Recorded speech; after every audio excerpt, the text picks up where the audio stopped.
لو أنزلنا هذا القرآن على جبل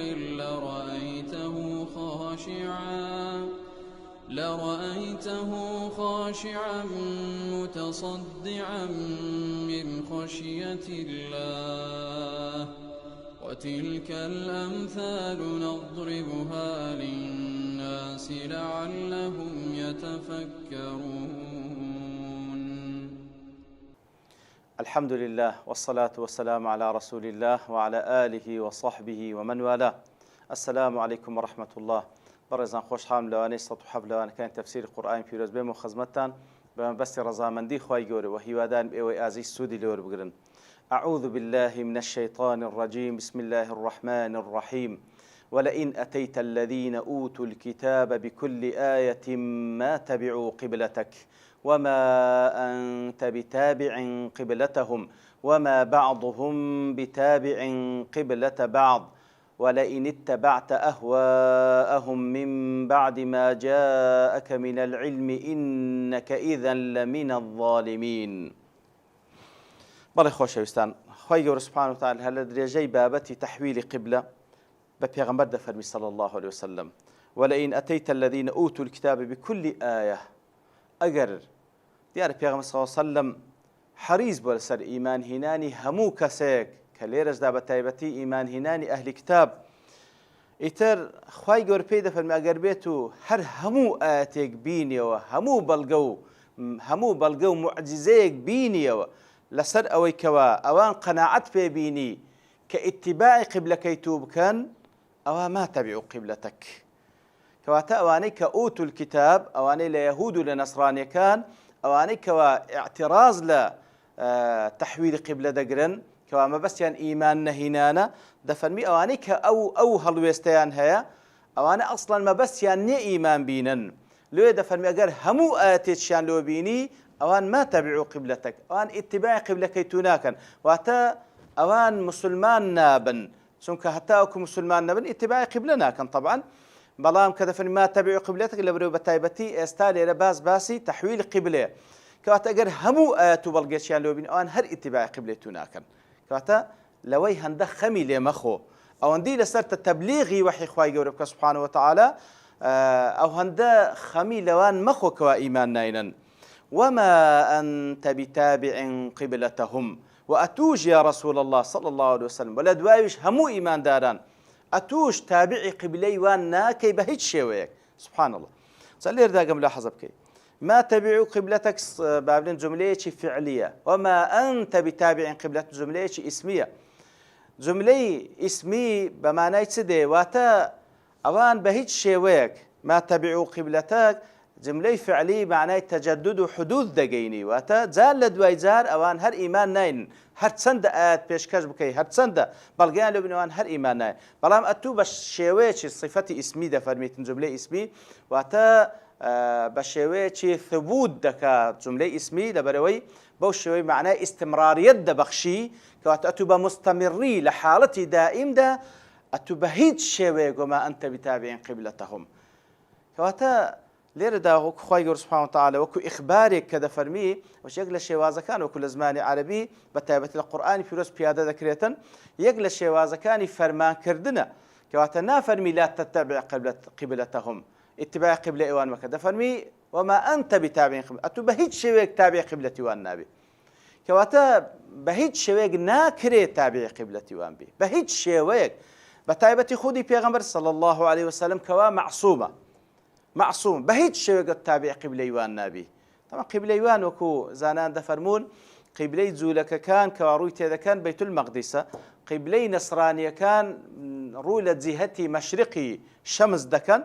إتر هر يقلوانا قبلة كان هي بهيج شوية تابع قبلة أوان نابي، كواتا بهيج شوية رولة قبلة أوان ناكي، بهيج شوية ناتي سرديني أوان، وما أنت بتابع قبلتهم، كوا أصل بها لدواي بيغمبري صلى الله عليه وسلم مسلمان يشبه ما شوى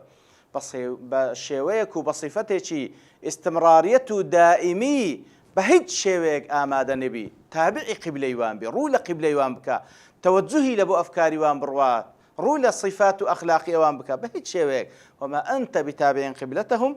وما بعضهم بتابع قبلة بعض. كواتا ليردا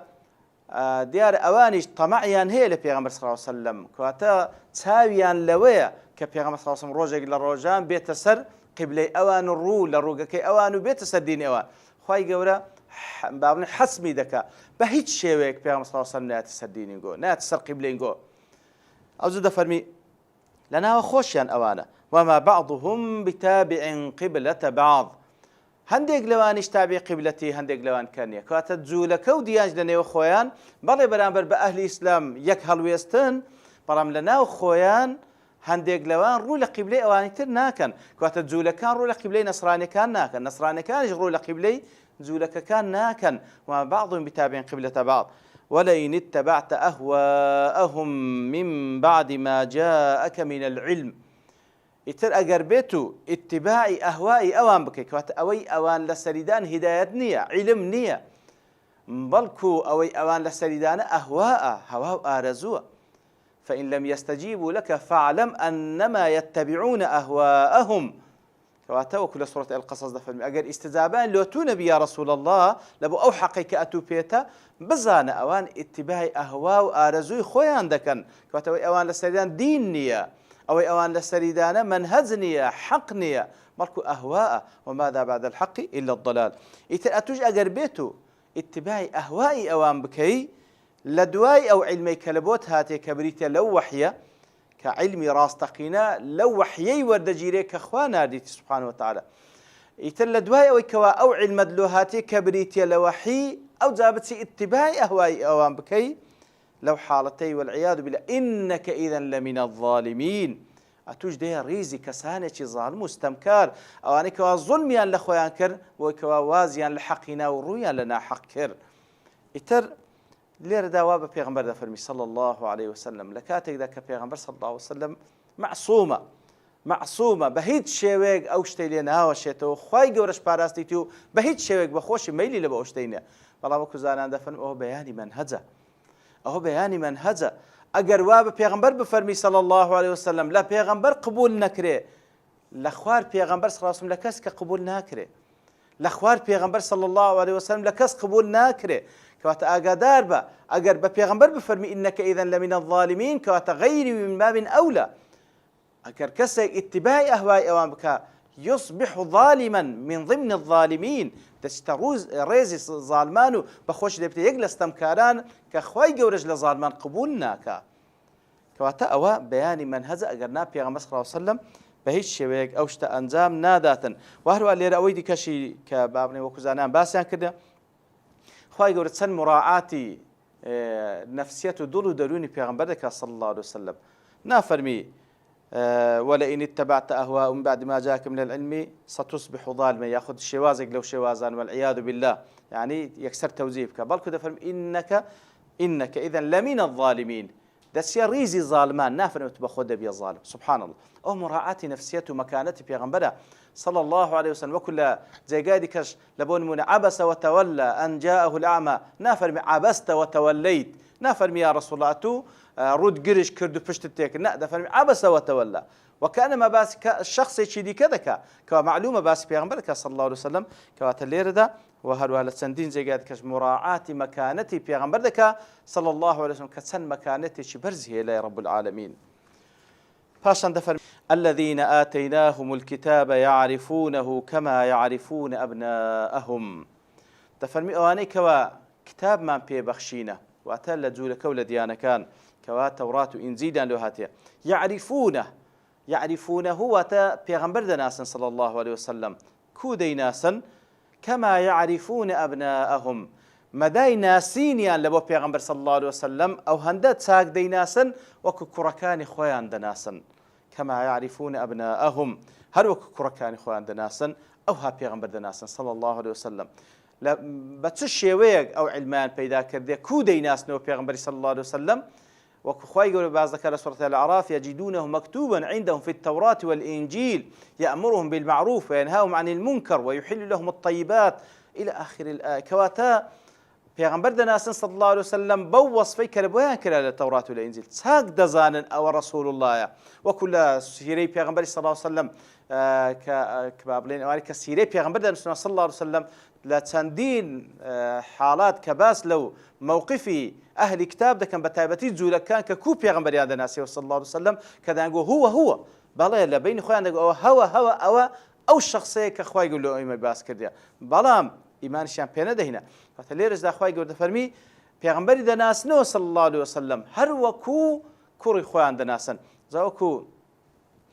دەجێڕێتەوە کە عومەری کوڕی خەتاب خوای لێ ڕازی بێ لە عەبدوڵای کوڕی سەلام دەپرسیتن کەوە ئەویشیان جوولەکە بوو ئیمان دەینی و دەبتە موسڵمان و سەحابیەکی بەڕێزە پاشەوەی کەوا ئیمان پێدەینتن دەفەرمیتن لێی دەپرسی ئیمامی عومەر خوای لێ ڕازی بێ دەفەرمی ئەو ئاتەی کەوا خوای گەورە سوبحانەهو وتەعالە باس دەکا یعریفون کەما یعریفون ئەبناءهم دەڵێ ڕاستە بەڵێ دەیناسینەوە هەر وەکو کوڕەکانی خۆشمان دەناسن بەڵکو زیاتریش ئەویان دەفەرمی بەڵکو زیاتریش لەبەرەوەی کوڕەکەم بەڵێ داچی ئیدعا دەکا ئەوە کوڕی تووە نازام لە دوای من داچی چی کردیە کەواتە شکەچی تێدا بەڵام شکمان لە خەبەری خوای گەورە نییە کە لە تەورات و ئینجیل بەو شێوەی باس پێیان سەڵسەڵەم کردیە کەوا طبق الأصل ئەو صفاتان لە پێغەمبەر صلی الله عليه وسلم هاتیتە جێ کەوا ئەو پێغەمبەرەیە لە تەورات و ئینجیل باسی کرا ئەو زە دەفەرمی ئیمامی عومەر خوای لێ ڕازی بێ هەستاوە سەری عەبدوڵای کوڕی سەلامی ماچ کرد لەبۆ ئەو حەقەی کەوا بەیانی دەکا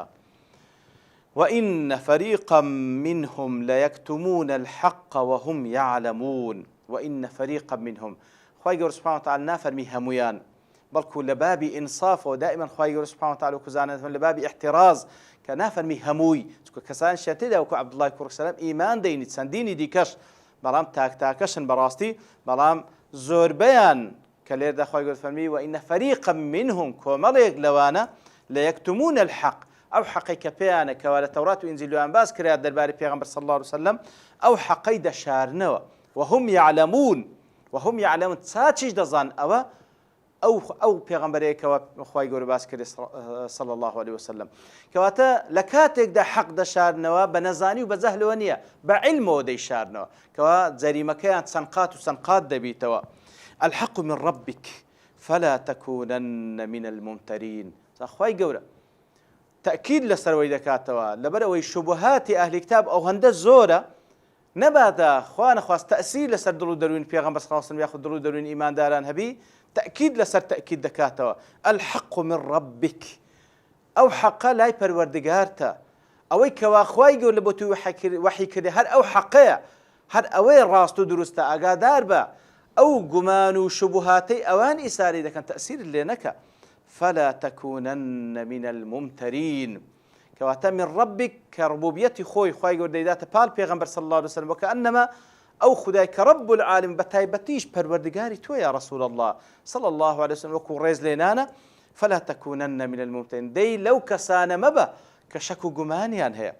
عینی دیسانیش لێرە مراعاتی مەکانەتی پێغەمبەر دەکات صلى الله عليه وسلم نافەرمی شەک و گومانت نەبی نافەرمی ئەتو لەو